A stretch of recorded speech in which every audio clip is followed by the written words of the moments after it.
understand the mystery. First take a look at the history. The words we use will give us clues. So join us now in Church Chatter.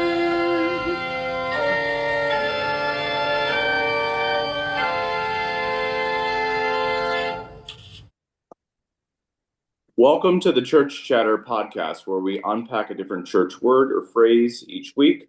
I'm Dillon, an ELCA Lutheran pastor. I'm Sam. I study language and power. Samantha, what are you paying attention to today and this week? This whole summer season, I have been working on a book since October. What is that, like 7, 8, 9 months? And I have the whole book down. It's almost 70,000 words. And now it's stage 2 of the writing process, which is going through and making it all make sense, like kind of like bird's eye view revisions. Not my favorite part, although I do get to be kind of impressed that, like, oh yeah, I forgot that I wrote that. That's kind of like I get to relearn what I've already learned, and it starts to sink in the writing process. So that's been fun. I've been doing that 5 to 10 hours a day, every day. And so the writing process for me is spiritual because, and it's just such a deeply human process because you come up against yourself. Do you know what I mean? Mm-hmm. I think everybody probably has those things in their life. For some people it's exercise or whatever, but you just come up against when you're sitting there trying to get this done. The thoughts that arise, the procrastination that tries to sink in, all of it comes up, and you get to see who you are and who you want to be in the face of those distractions and those things. So that's been fun. Right. What have you been offering your attention to? So most recently, I was trying to think about that before we got on the podcast here, and I've been thinking about a lot of the Supreme Court decisions. U.S. Supreme Court decisions have been coming out, and it's amazing to me how 9 different justices can go back and forth on constitutionally what they find constitutional, what they find unconstitutional. And it's interesting to me how sometimes you would think someone would have an opinion on one thing, and then the next thing they'd have a similar opinion, but sometimes their opinion's very, very different. And it goes to show me that human diversity and complexity, even at the highest levels, is present. Sometimes we think that, well, if you kind of sway one way or the other in a philosophy, or like, for instance, for the Supreme Court, and what would be known as jurisprudence, you might not always be on the straight and narrow of one path. You might balance back and forth between one opinion might be a little bit more, shall we say, liberal or progressive, but then the next opinion might be a little bit more moderate or conservative. And that's interesting to me. So Dr. Orna from the show Couples Therapy, she's a psychoanalyst. I saw a video where somebody asked her, how would you define love? And she said, I'm going to paraphrase, but she said, love is somebody's ability to withstand and almost like wrap your arms around difference. How much can you embrace the difference in someone else? Like, acknowledge, like, that is different from me. That is not something that I would do. I don't see it that way, but it's embracing it and maybe not affirming, but accepting at some level. So there's that. But then I also have this other reaction to, like, people who read the same Constitution, the same biblical text or whatever, and they just arrive at a very different conclusion of what it means. Culturally, we're at this real deconstructing, descending, take it all apart cultural phase, which, if you think about transformation in your own life, that's how it works. You don't become something new until you undo the previous, or at least parts of the previous form, right? That makes sense to me. But we can't, what it means to love somebody is, yes, they are different from me, and I accept that. And we at some level, to be a family, to be a community, to be a nation, to be a humanity, you need some shared truth. And it seems to me that we rarely agree as a community, even at the micro level, like families. And I know some marriages where it's like, we don't agree politically, we don't agree religiously, we don't have foundational shared truths. And you need that to be a functioning society, which is why a lot of our social functions are falling apart because we don't have a shared truth anymore. So, both of those things, that's what I think of those like contradicting things, like difference matters. And when we don't have a shared truth, when we have people interpreting biblical texts or the Constitution, like you said, in such radically different ways, where do you go? What's Right, your but I also, yes, but I also, I think some people would, I think, disagree with me on this, and that's all right. But I think one of the beauties of the judicial branch of government, whether that's the federal judiciary or the state judiciaries, one thing that's interesting about that branch of government out of all three is that they interpret the laws that have been um, formulated by the legislature and then executed by the executive branch.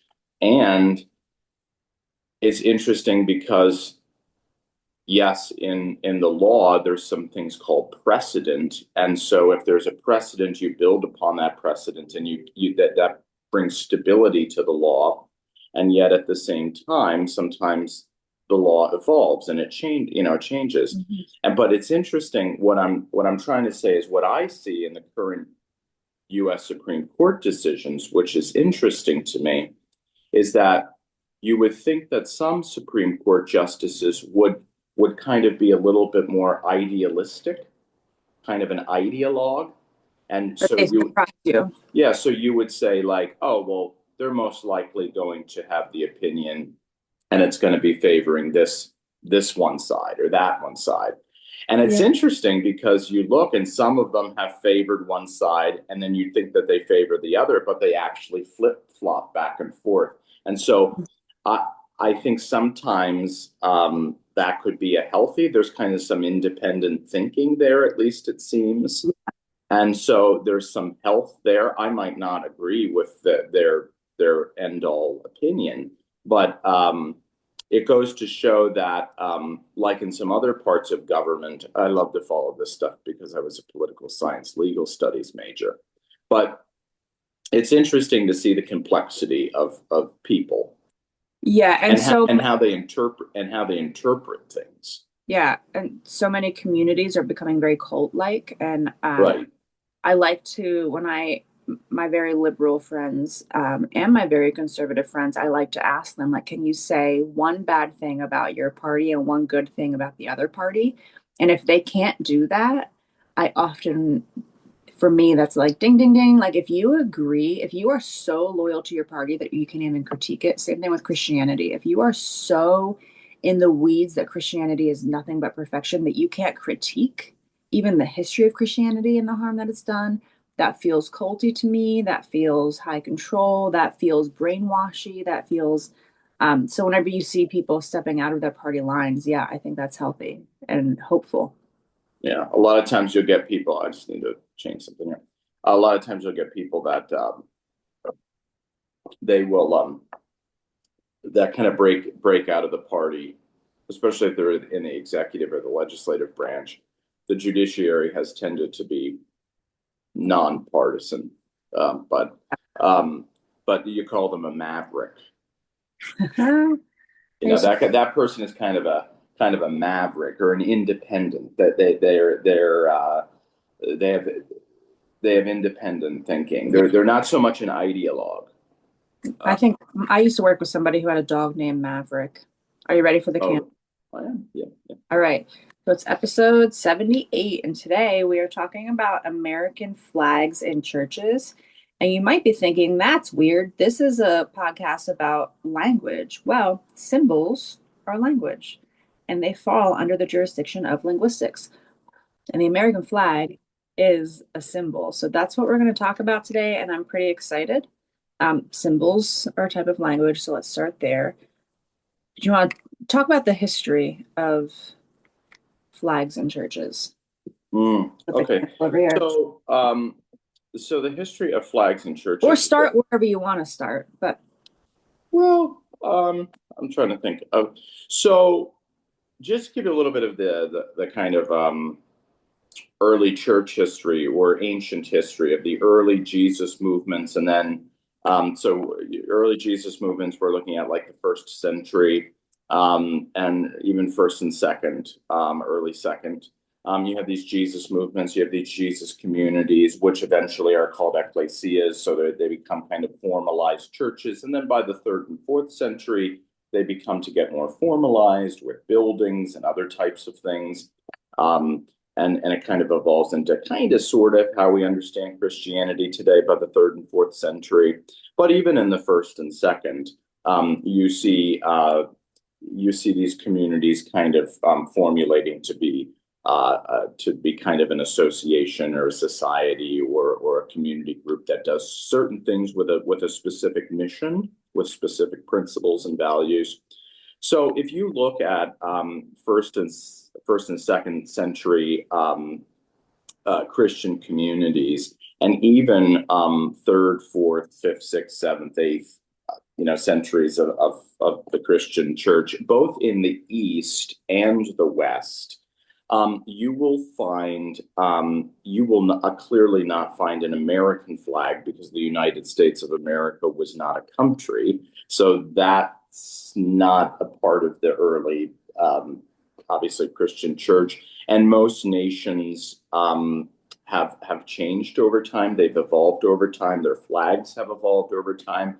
So the idea of having a national flag in a church worship space has really evolved over time, and it is actually not an extremely ancient practice. What you would see in Christian communities or houses of worship, or what would become known as like cathedrals and then basilicas and these bigger places of worship, you would see one of the first things was you would see some type of text.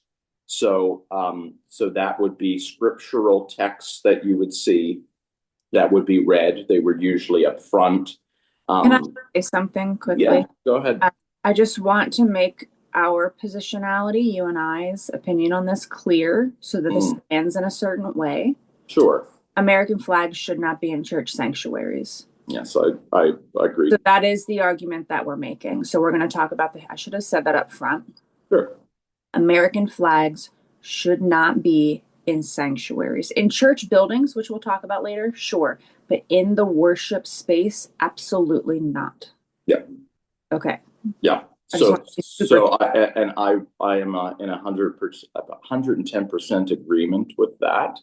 And nationalistic flags, if you're trying to make an argument, especially from early Jesus movements / early Christianity, that is and was never a practice. So what was a practice? There was lots of symbols, the symbols of Scripture, written Scripture, symbols of a baptismal font, or at least a place to be able to have baptisms, especially when buildings started to be built or used or reused. Cross, obviously. The cross, a table or an altar to celebrate the Eucharist or communion. And in the very early days, a lot, especially in the Eastern churches like Antioch and Constantinople and other things, there was a lot of sacred art, paintings, other types of things. Those were all the symbols of the church: the cross, the scriptures, baptism, Eucharist, and sacred art.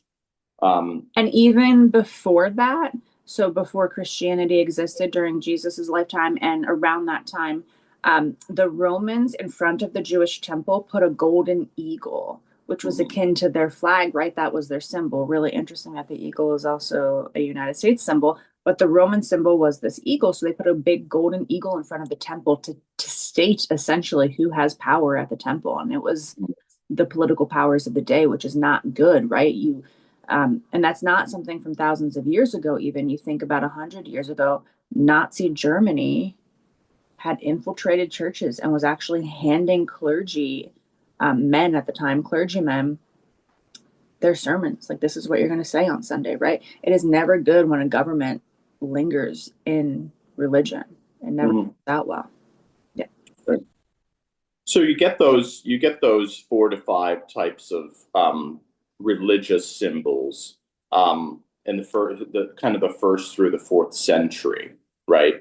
And that's pretty clear. Those are not nationalistic symbols. Those are symbols that have come out of the Jewish and then Christ-like identity, or what we would now know as Christian identity. Those are the things and symbols that were found in communities and houses of worship.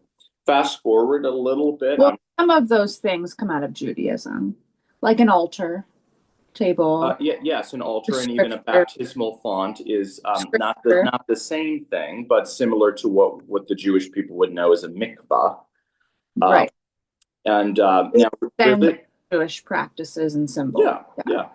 And religious art, there's different opinions about that. Whether it was a depiction of a person or it was a depiction of just artistic motifs of like nature or something. But all of that was present. Fast forward a little bit. We're skipping over a lot of history here, but fast forward from the 1st to the 4th century of the early Jesus movements, and then Christianity kind of formalized. We start in the 16th century, around the 1500s, early 1500s, with the Protestant Reformation in what is now Germany, but it would have been the Holy Roman Empire. So we're talking about traditions like the Calvinist Reformed tradition. We're talking about the Anglican tradition, the Church of England, and then the Lutheran tradition. Much later on, in the 1700s, you'll get the Methodist churches that come out of Anglicanism, and they would kind of be included in this too, but much later. And symbols for them would also be the same. The cross, a baptismal font, the altar or a communion table, and a pulpit, in that a pulpit was, in the Protestant sense of things, a kind of wrestling with the religious text, wrestling with the Bible, wrestling with the scriptures, taking them seriously, teasing them out, pulling them apart. So in the Protestant tradition, a pulpit also became a kind of this symbol of kind of digging into the text. Well, and pulpits are often up high, and we often say that about authority. And yes, that's kind of the case because a speaker tends to be of authority. But technology, you needed your voice to project, so it was a practical thing as well. Yeah, it was both and. Yeah. But still in the 16th century, there is not a significant evidence, if any real evidence, that there was any type of nationalistic flags in any of the what would be now known as Protestant churches beginning in the 16th century. They were absent. They were not there. And so that was not a part of even the Protestant Reformation to kind of bring nationalism or a nationalistic flag into the sacred worship space. But then over time in the 19th century, you see the American flag in particular. So now I'm just going to talk specifically about the United States of America. I'm not going to talk about other national flags or other nations. We're specifically talking about the American flag, the stars and stripes, and that tradition. The American flags, this is very, very interesting and important to understand.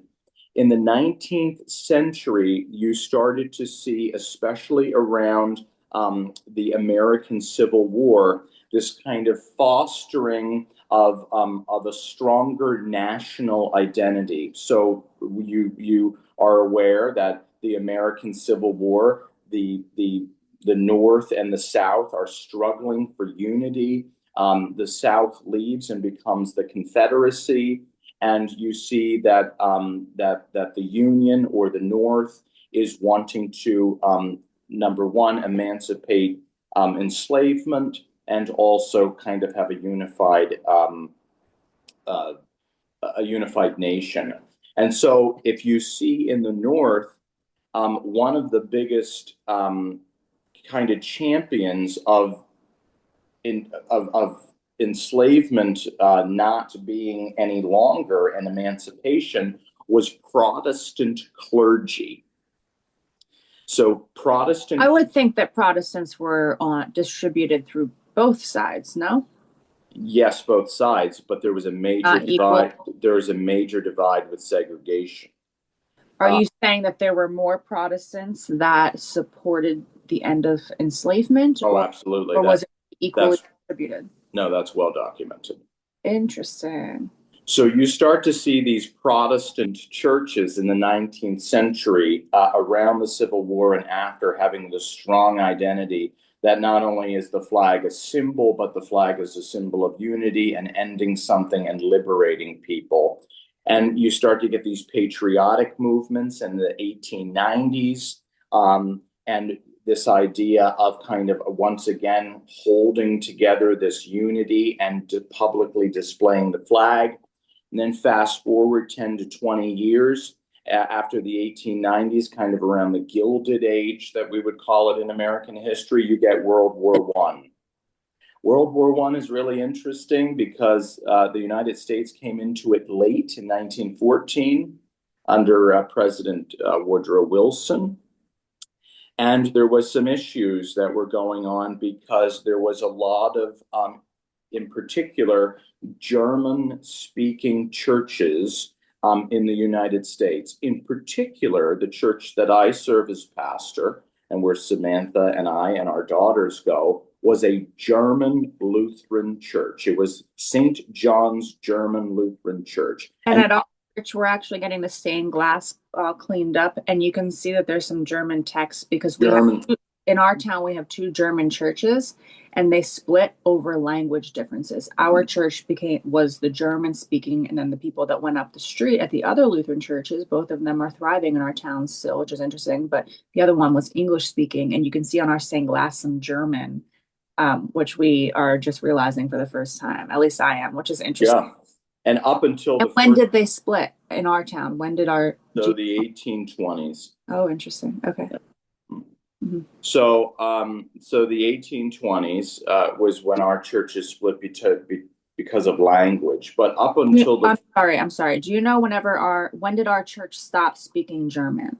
It was right before the First World War. So yes. when I talk about the 1890s to like 1910s, right?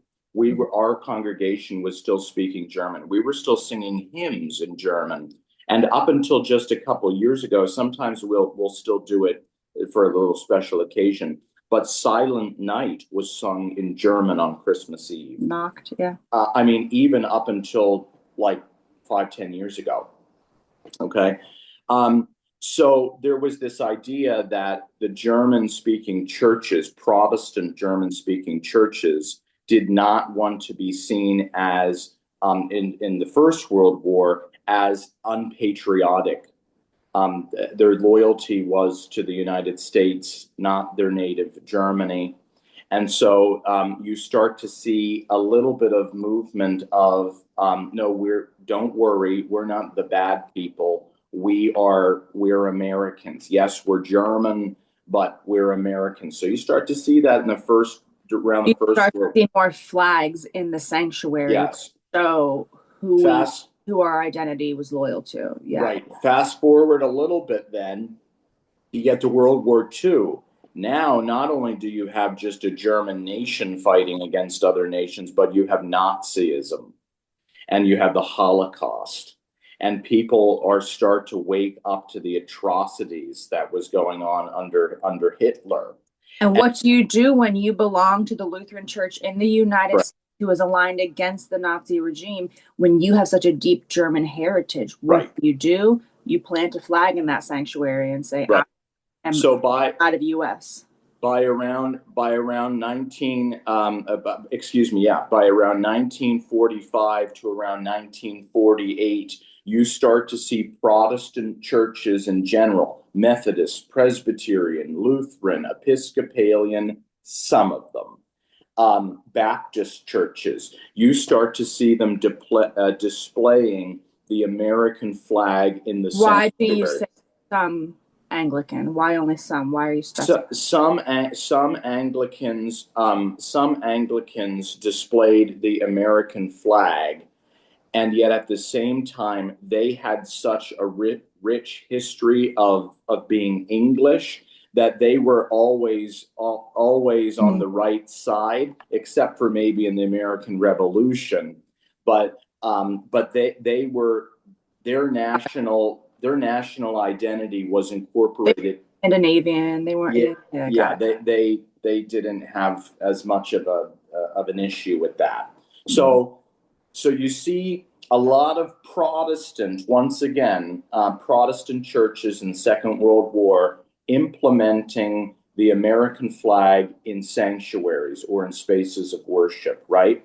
Now, I know I'm unpacking you with a lot of history, and Samantha's going to give you some other good stuff here. I want to fast forward a little bit more to the 1950s. So this is about 15 to 20 years. Well, I should say it this way, like 10 to 15 to eventually 20 years after World War II. You get the Cold War between the Soviet Union and the United States. In the 1950s, 60s, 70s, you get the Cold War. And one of the issues in the Cold War was nuclear proliferation. I'm saying that wrong, but this idea of nuclear weapons, and many Protestant churches were against nuclear weapons, and there was this nuclear battle between the Soviet Union, which we would know as Russia now, and the United States. So the Cold War intensified this, that the American flag stood for we were the good people, and the Soviet Union, or the Russians, or the USSR, sometimes they would be known as, were atheists. And they believed in state atheism, and they had no morals. So they would do anything. They would blow anybody up. That was the thinking, right? But our nation, the American people, stood up for morals, and they believed in God. They weren't state atheists. And so there was this idea between the flag stood for a good government, and the church stood that we believed in something greater, that we're not going to blow people up. And yet I would like to remind everybody that we are the only country that has dropped 2 atomic bombs on people. So the Soviet Union took my line. That's always my line. I'm sorry. The Soviet Union didn't do that. We did it. That's because we become what we fear. Right. Yeah. Whenever you fight against something, you become it. Right. So interestingly enough, I want to close with this. There's also something called the Christian flag, and that comes out of the Sunday school movement. And I don't want to talk too much about that because we're focusing on the American flag in this context. Maybe we'll do one just on the Christian flag, but there is that too. But it's very, very important to understand this, and I find this fascinating. The Roman Catholic Church and the Eastern Orthodox churches never implemented this American flag in the worship space.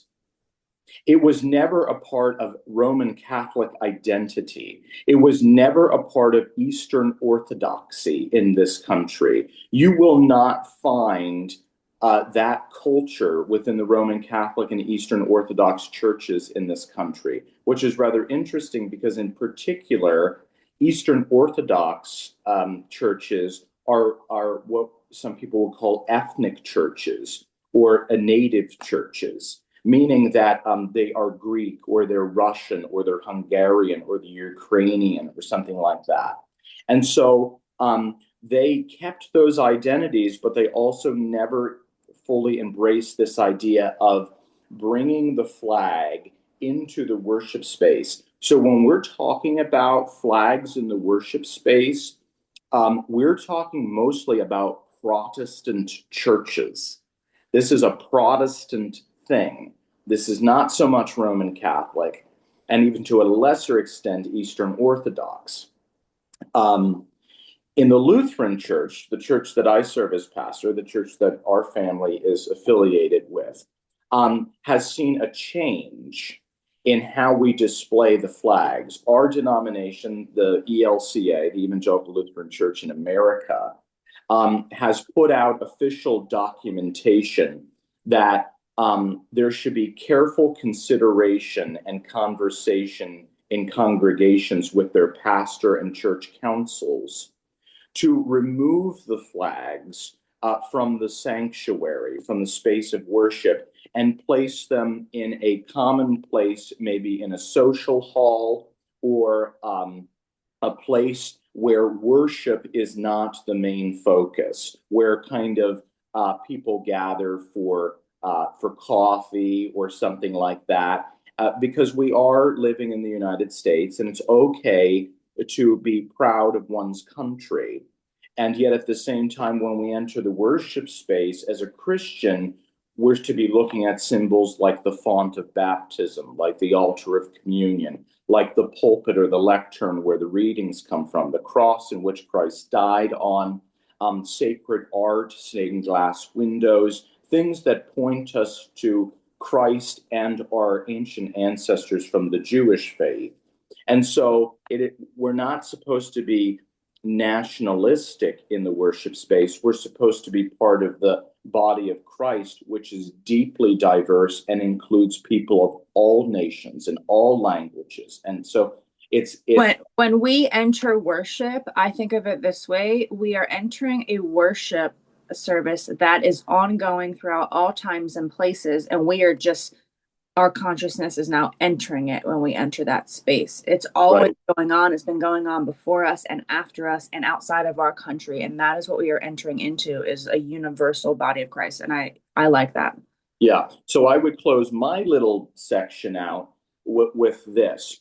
Most people that are living today, that are still living today, and they have been brought up in a Protestant church, they don't know a time when there was not a flag there. So when we're talking about the 19th and 20th centuries, the people that were brought up in church were brought up to see those flags there. Even more than that, your grandmother said they used to recite the Pledge of Allegiance at a Christian worship service. Yeah, well, that's even less common. Sanity. Yeah, I know, but some people do that, though. But some people do that, right? Some people do that, and that is just absolutely. That feels to me like pledging your allegiance to Caesar as king. That's so ridiculous. And I don't have anything necessarily wrong with the Pledge of Allegiance. However, not in church. So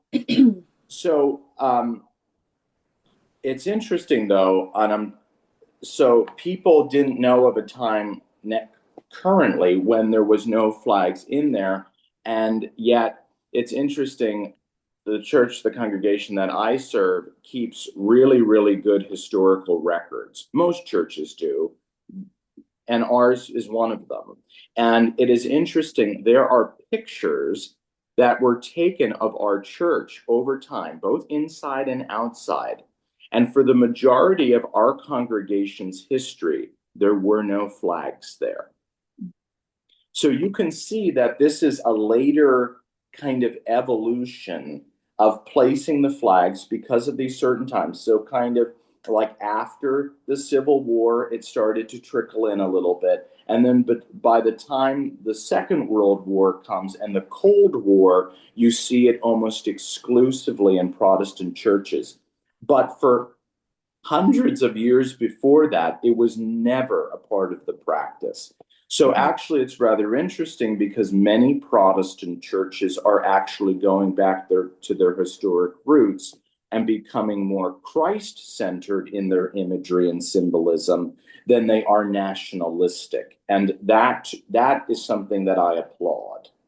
That's good. I have no problem with an American flag being in a common space, but it should not be in a specific space that has been consecrated and blessed for sacred Christian worship.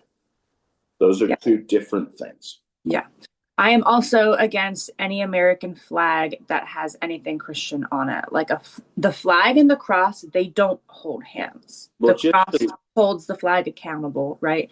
So anytime that Jesus is on a flag, or there's a cross with an American flag, or like a cross and an eagle, I cringe. Well, if anyone really respects the flag, which I do, generally overall, it also can represent some heinous things, unfortunately. But generally, it should represent unity and togetherness and this idea that we are one nation. And so I'm not opposed to that. What I am opposed to, and you're going to talk about this, Samantha's going to talk about this in much more detail, but if you really do respect the flag, or as some people would say, they love the flag, then you should do just that. You should love it and respect it as a symbol of unity of this nation, as a representation of this nation's unity.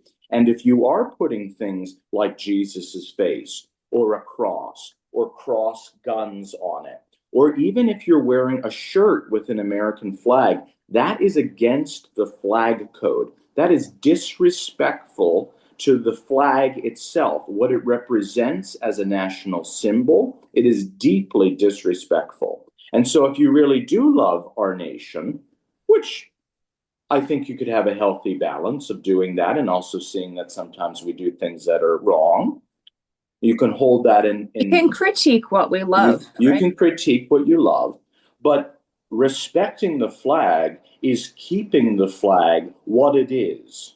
And respecting the cross that's actually a good segue into what keeping it what it is. So that's my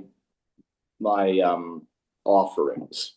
So I study language and power, and I'm finding that more and more I'm being pulled in the direction of policy, of analyzing policy. Dillon knows this, but there's a chapter in a book that I wrote that will be coming out later on this year with a bunch of colleagues, and I looked at social statements of the ELCA, of the Lutheran Church.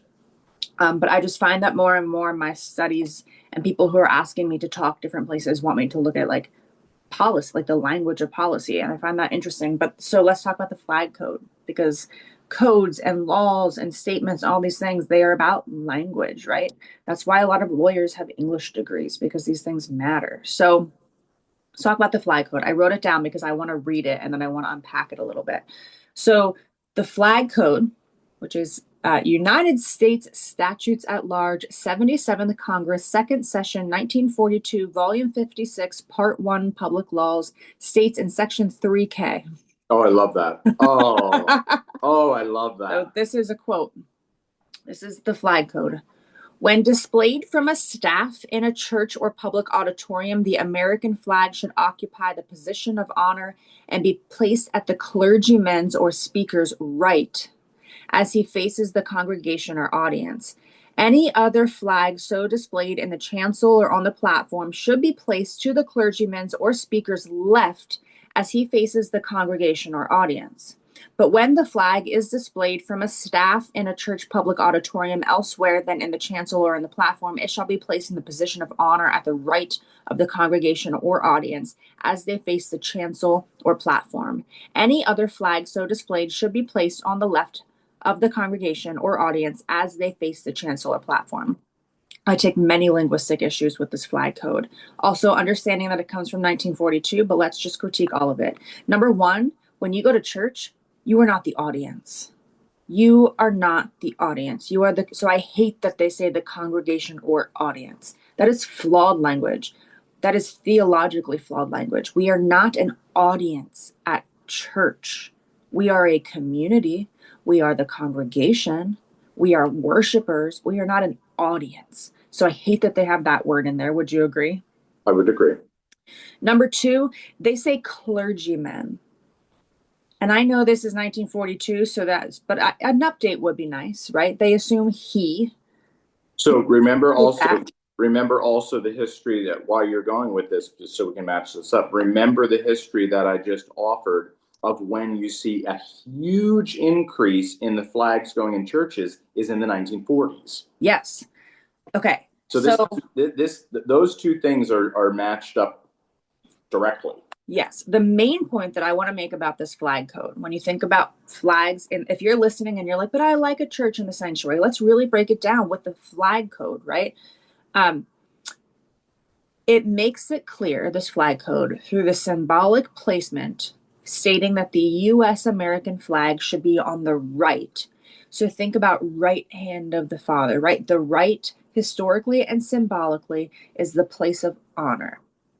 So whenever it says that the flag should be on the right, that the U.S. flag should be placed as the most honorable symbol on the right, that should make any Christian cringe. The flag code and Christianity both signify placement on the right as the place of honor. We have that in Christianity, and in the United States, they also say that the flag should be on the right. So the flag code states that the flag should be at the highest place of honor. If you are going to a Christian worship service and you think that your nation's flag should be the highest place of honor in that space symbolically, that is a problem. That is a real problem, right? So when we place the US flag on the right side in our worship, we are stating that the flag is greater than cross, which should be, and I don't use this term very much, but I'm going to now. That should be a heretical statement for any Christian. If we place the American flag somewhere other than the right, we are breaking flag code. If we place it on the right in the sanctuary, we are saying this symbol rises above all else, including Christ, including the cross, including scripture, all of these things. So you can see the paradox that we're facing. You either say the flag is greater than Christ, or you break US flag code. Or you do what we're supposed to do, which is remove it from the sanctuary altogether. It has no place here, right? So there you have it. It's quick and short, but I think it's powerful. So like just at a real practical level, if I just want to say it again because it's important. If you have an American flag in your church sanctuary, it needs to be in the position of honor, the highest symbolic position it could possibly have, according to US flag code, which means that you are symbolically placing it above Christ, and that is a heretical thing to do. Or you place it not in that highest place of honor, and then you are breaking US flag code. What do? You remove it from the sanctuary. It doesn't belong. Your national identity, you belong to the party of Christ when you enter the worship space. Your national identity has no place here.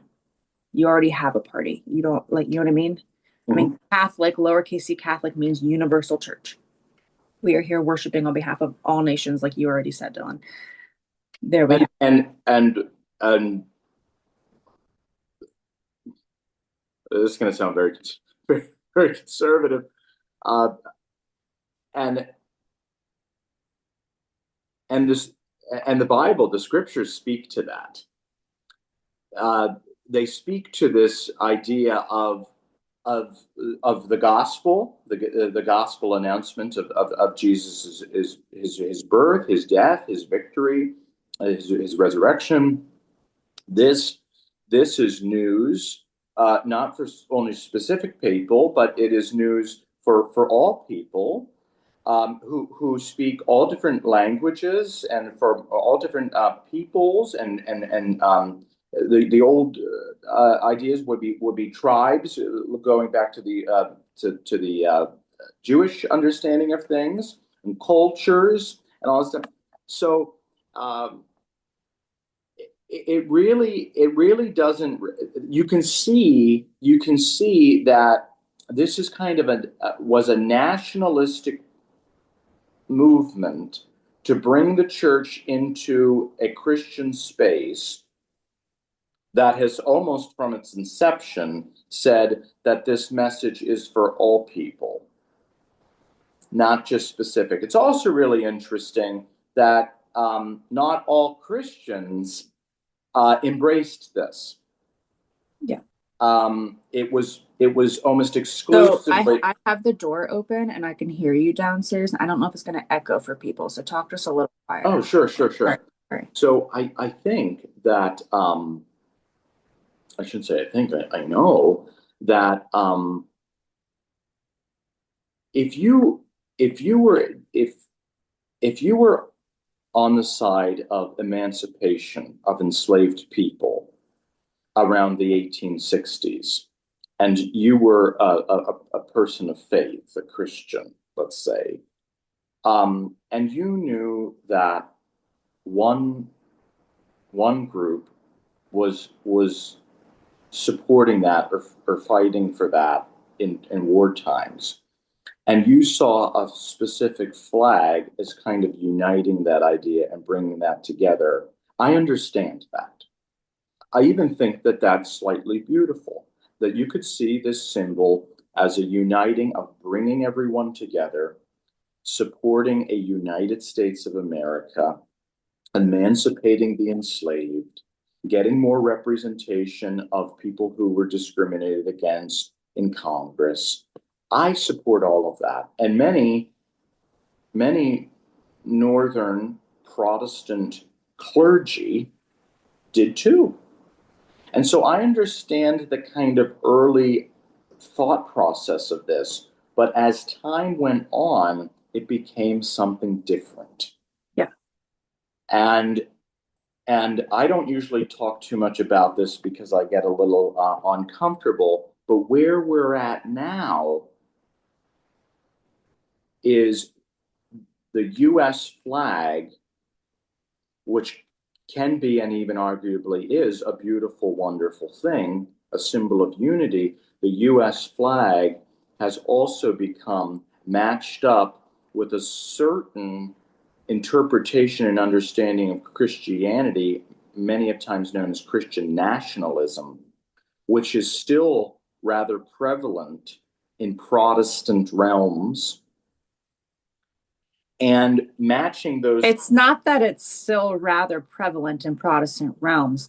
It is we are seeing the tip of the iceberg. They have been Sure. planning for this. This is Yes. this is not just a casual, like, oh, there's a certain breed of Christians who are really nationalistic. No, this is a planned effort, and we are only now seeing the fruits of this particular tree. Right. So I would argue poisonous fruit, but it's there. Yeah, oh, yeah, that's good. Poisonous fruit. So this idea of Christian nationalism and mixing the flag and a certain, I would argue, perverted, absolutely perverted, and I would also say heretical understanding of Christianity is being mixed together, and it has flowed out of this tradition of seeing one's nation as better than others, and that's not the teaching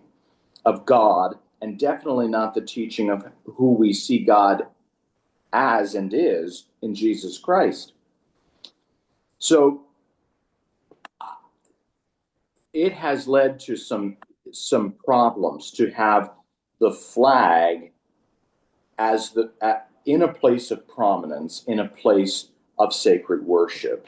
You can still be proud of being an American. You can still display a flag in a common space or place or your house, and you could be proud of that and also critique its complicatedness. Well, and we're getting at the core of identity here. Like, I think about my life where I went to school for 12, 13 years, if you include kindergarten, right? You recite the Pledge of Allegiance every single day.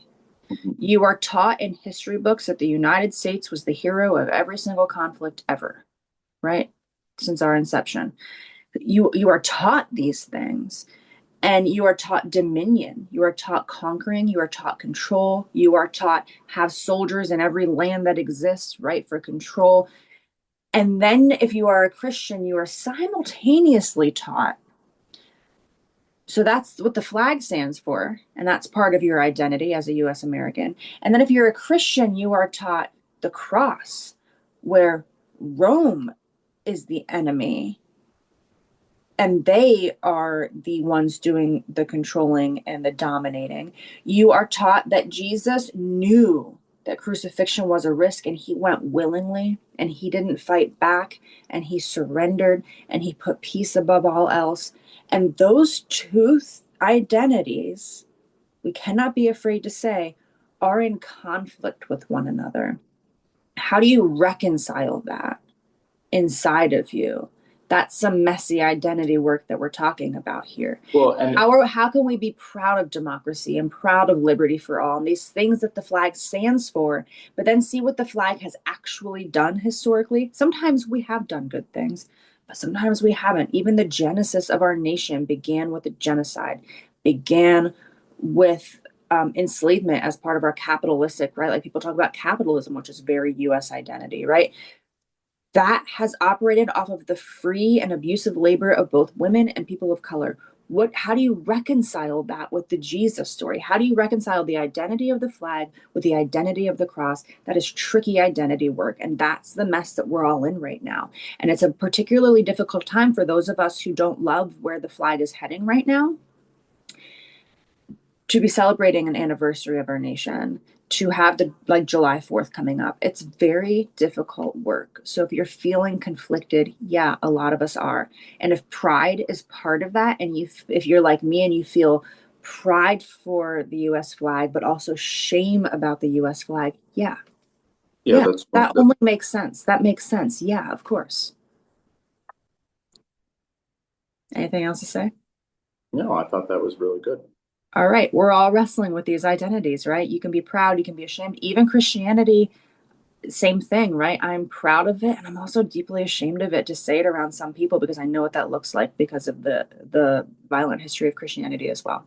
Tricky identity stuff. Let me just for our listening and viewing audience, if you find yourself in a community, I had to do this as a pastor. Where I served, when I arrived, the flags were still there. We had a restoration process of our worship space, and a decision was made to take the flags out, both the Christian flag and the American flag, and place them in a more common, not a specific place of Christian worship, but kind of a gathering community where anyone gathers for coffee and conversation. And so it is no longer in the specific consecrated worship space. It's in the building, in a common space and place, like a public square. And so if you're in a community where a flag is still there, it is important to be mindful to not go in with both guns blazing, but to go in well prepared and to know the history of what and how this came to be, and to also be, I would argue, persuasive to say that these flags have no place here. And respectful, because inevitably in your congregation, you are going to have people who either served the military or maybe Yes. a loved one in the military. And that's a tender conversation it's to have. It's a and very it demands respect. It does. And those who have served and continue to serve in the military, we have both in my congregation, in our church, and so you are not to denigrate those people. That's not our conversation. It's to be a conversation of deep truth and meaning. But also you can have both. You can respect your veterans, you can honor them and respect them. You can respect the flag, which is supposed to bring unity between all 50 states. And you can also not have it in the place of specific worship unto God. And so have that conversation. Have that conversation with people if you find yourself in that space, because it's worth having. Yeah. Good stuff. Yep. Good. Stay curious. Stay curious.